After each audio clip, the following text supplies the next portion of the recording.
Okay, this is almost unbelievable. I got 178 leads from a single YouTube video, and it was far from perfect. Believe me, when I show you, you're going to laugh your head off. It didn't go viral. It was not beautifully produced. I didn't spend a dime on ads. It was just a video that I filmed in my home office. But I had just relocated from the Atlanta suburbs to the Savannah suburbs, and that's about 5 hours apart. So totally new market. Nobody knew me, no name recognition, no market share, nothing. And I thought, what else do I have to do? Why don't I start making YouTube videos and see if that will bring me some business? So between YouTube and my website, that was 100% of the marketing that I did after I relocated to a new area, and it worked like gangbusters. So let me show you the video that is so unimpressive, but actually is quite impressive. And that is this video called Moving to Savannah. Here are 10 reasons why you'll love it. And shout out to my friend Dustin Brome, who is the one who gave me the idea for that video. I think he learned it from Ryan Fitzgerald in Raleigh. Whoever came up with the original idea, you're a genius. So I decided to do the same idea of, if you're going to be relocating here, here's why you'll like it. Now, there is no lighting in this video. It is simply all of the lamps in the room turned on simultaneously.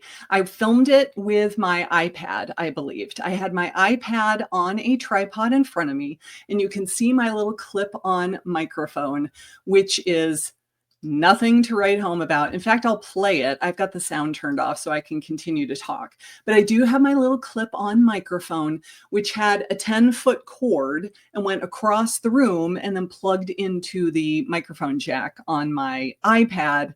So very, very low budget, right? I got that little animated intro off of Fiverr. It probably cost me 10 bucks.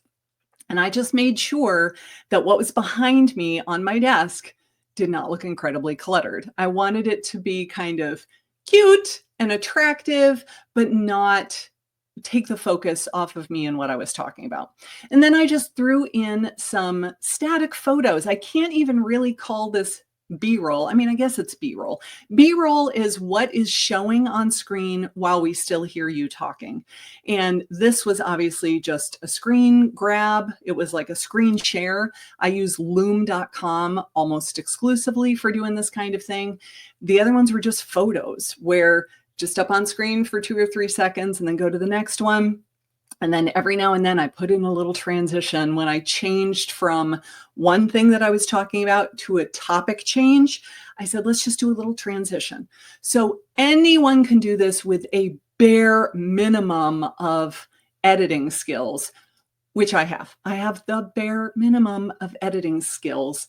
Editing is just it's not my thing. So I have a Mac computer. I have iMovie for free on my computer, and I went to the University of YouTube and typed in how to use iMovie. And that was how I learned to edit. So again, this is nothing impressive, something that anybody could do. But then here's what I did. They watched this video, and then I drove them to my blog post. So this is my Easy Agent Pro website, which I have had since I lived in Atlanta. And then when I moved to a new city, I said, hey, you got to rebrand my entire website with new cities. But I've had this now for 8 years because I love it so much. And I will include Easy Agent Pro's information down below if you're looking for a website, because not only does it have the full IDX feed, but it lets me blog and embed YouTube videos on the blog. Did you hear that? Embed YouTube videos in your blog. This is a really great strategy for helping you rank on Google. So I gave it a title. I made a little infographic. I wrote a little bit, totally using Dustin Brome's as my inspiration. I had to update it periodically. I showed a little map. Where is Savannah? Like Hilton Head is right here. You can see how close it is. Talk about what is it like living here. These are photos that I took, so they are no great photos. And there's the video. So embed the YouTube video in your website. And then what I did was I just said in the website itself and in the body of the video, if you're thinking about relocating to Savannah, I have a free resource for you. It's a relocation guide. Click the link and download it. So what happens when they click the link and download it? They go into my CRM, baby. So I went into my CRM and I filtered by everybody who had downloaded the Relo guide, and I came up with 178 different leads, people who only downloaded that one guide. Do I only have one downloadable guide on my website from my YouTube videos? No, I have lots and lots and lots. I have an Atlanta Relo guide. I have a Hilton Head Relo guide. I have an Augusta Relo guide, because I had a team of agents and we were serving all of these different areas. So we made lots of different Relo guides for all of the different areas. We also made some seller guides and investor guides and other things, because not 100% of the people that we work with are inbound relocation buyers. That's just who we marketed to with our website. And you can do the same thing. So who would this work for? You just need a landing page. You don't necessarily need a website with a blog and an IDX feed. You just need a page that looks like this. Now, pay no attention to the purple band across the top. I see that because I'm logged into my own website, but the average consumer would only see from this white line down. So you need your legally required disclosure about who your brokerage is. And if you're in California, and you got to put your BRE license number on there, if that's fine too. The title, what is it you're giving them? A brief description of what you're giving them, a photo of what you're giving them, and then either a button that will open up this form or the form right on the page, it really doesn't matter, where you ask for their contact information. And then I like to ask, how soon are you looking to move? What I find is that that's a very innocuous question. And they usually tell me the real answer. They might say 2 years from now, when all of the kids have graduated from high school. Excuse me. I tell the story all the time. This man filled out the form and it said 7 years from now, but he put in his phone number. So I called him and I said, dude, seriously? If you didn't want to talk to me, you just could have left the phone number field blank. And 7 years? He goes, no, no, no, I really am. We're going to retire in 7 years and we would like to move to Savannah. We had a great conversation. And he said, by the way, would you start emailing me properties in this particular price point, in this particular area, just so I can get an idea of how much stuff costs there? 3 weeks later, we were under contract. So even though he said 7 years, when he saw how affordable it was, he was like, okay, change of plans. We're going to buy now, and then we're just going to rent it out all of this time. And then when we're ready to relocate down there, we'll have a place to go. We'll just give notice to the tenants. They'll move out. We've got a house to move into. Bam. Probably mostly paid off by then. I think that house was around $100,000 if I remember correctly. So this works super, super well.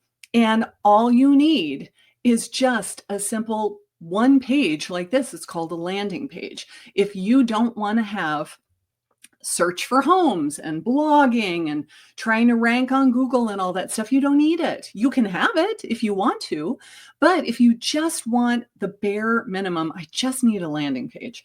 I need to be able to create a page that will capture their information and go into my database so that I can follow up with them later. You can 100% do that. All you need is software for a landing page. So I'll leave a couple of my favorite options in the description below. It really doesn't matter what you choose. Just decide, how am I going to use it? For me, I really enjoyed blogging. I hate to cold call, but I would prefer to write a blog post and make a YouTube video and then stick the YouTube video on the blog post and embed it into my website, because it helped me rank on Google organically. I am a big believer in don't run ads if you don't have money to run ads. And when I first moved to Savannah, I did not have money to run ads. I had no business. Lots of money going out, no money coming in. I was not going to be spending any money on ads. So what happens after they fill out the form? They go into my CRM and an automated follow-up sequence starts. They immediately get an email that says, here is the guide that you just requested. I like to put it in Google Drive and then just put a link in the email that says, click here to download the guide, rather than trying to send it as an attachment, because the file size is really big. It's got a lot of photos in it. So it's like a 50 meg file, it's really difficult to send it through an email. Just send them the link where they can download it. Dropbox, Google Drive, whatever you use. If they put in their phone number, I call them. I also have it automatically send them a text message. I don't do it immediately. I wait like 10 minutes. And that way, if it says, hey, I saw that you asked for the relocation guide, I just sent it to you, wanted to make sure you got it. They think that that was a live text message that you sent rather than an automated message. Because if they download and they get a text message immediately, they know that it was automated. But if you wait 10 or 15 minutes, they think that you personally sent them that text message, and it works beautifully. Then the next day, you're going to send them another email and another email and another email. I highly recommend that you follow up a minimum of 12 to 15 times. That is simply how long it takes to get someone's attention these days. So if you only follow up with them 2 or 3 times, you've pretty much wasted that lead. Have it keep sending them emails and text messages automatically. So it's happening whether you remember to do it or not. It's happening in spite of you and your memory, or my memory in this case. It's happening in spite of the fact that I meant to call them and I forgot, or I got super busy. It's just going to do it without me having to be involved. It happens automatically. And then if they reply to the email and they say, this is what's bringing us to town, bam, now we're having a conversation. You stop the automation that is sending to them and you have a conversation with them and find out more. I'm planning to move in 7 years. And now you can go in and put them on a long-term nurture sequence and just follow up with them periodically. But we don't want to keep sending them emails like, hey, let's talk. Are you moving to town, when you've already had the conversation? Because now it just makes you seem like you're not really on the ball. Once you talk to them, you want to go in and turn that automation off and then start a different one that is designed for people that you are in contact with. It's really that simple. So if this one video could bring me 178 leads, what would it be if you made a video and it brought you 10 leads? That'd be pretty amazing, right? A free YouTube video that you film in your house or in your office with very little equipment, super low budget. I'm filming this with the webcam on my computer. It's not an extra webcam. It could be my phone. I do have a couple of lights and I do have an external microphone, but that's pretty much it. Like, this is extremely simple. This is not a complicated setup. Anybody can do this. And when it starts bringing you lead after client, you're going to be like, dang, why didn't I start this earlier? If you have a YouTube channel now and you're just not getting business from it, click this link down below, the first 10 steps to a lead generating YouTube channel. I'll show you exactly what your channel needs to have if you want to start getting leads from it, not just views.